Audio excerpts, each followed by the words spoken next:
Petite astuce si jamais tu veux rendre uniquement une région de ton animation. Alors ce qu'on va faire, c'est qu'on va aller utiliser ici dans les paramètres les render regions. Alors ici, on l'a ici, mais ça va pas être celui qu'on désire. Ça va être un petit peu un trick qui n'est pas vraiment fait pour Redshift, mais qui fonctionne très bien. Alors ce qu'on va faire, c'est qu'on va aller ici changer le mode de rendu pour du standard, premièrement, d'accord? Du coup, on a tout qui change d'aspect, c'est tout à fait normal. Ce qu'on va faire, ici, le but du jeu, ça va être, ici dans Render Region, d'ajouter euh, des indications sur quelle zone dans laquelle on veut rendre, étant donné que sinon ça va pas être possible avec Redshift directement, donc on va aller en mode standard. Ensuite, on va aller ici, aller chercher Interactive Render Region.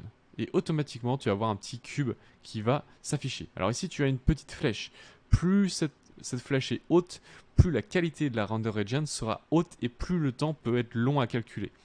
Alors ici au niveau du rendu final on s'en fiche un petit peu, mais imaginons que tu veux re-rendre cette partie là où il y avait du coup un petit peu trop de bruit.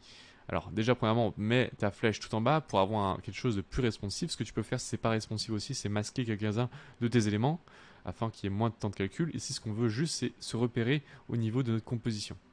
Donc imaginons on veut re-rendre cette région, on va du coup suite à une fois que c'est bien placé, ton carré est bien placé, on va aller cliquer ici sur Copy from IRR et du coup il va détecter automatiquement les bonnes dimensions. Et une fois que c'est fait, très bien, tu vas pouvoir enlever le render region, on n'en a plus besoin, on va se remettre en mode Redshift et du coup on a capturé cette région et maintenant on va pouvoir faire un rendu et du coup on aura uniquement cette région qui va être rendue. C'est extrêmement pratique, mais fais bien attention au type de ton animation, étant donné que si tu as une animation avec une chaussure, je sais pas, qui passe de gauche à droite, on ne peut pas vraiment animer cette render region, on peut uniquement avoir une seule zone. Donc voilà, ça peut être un trick qui peut être vraiment utile, vraiment efficace pour toi, si tu veux vraiment uniquement créer un patch à placer par-dessus ton animation principale. Par exemple, nous avec notre effet, avec par exemple l'optics, étant donné qu'il y a beaucoup trop de bruit à cet endroit-là, rien ne t'empêche pour uniquement une certaine zone de rendre sans denoiser,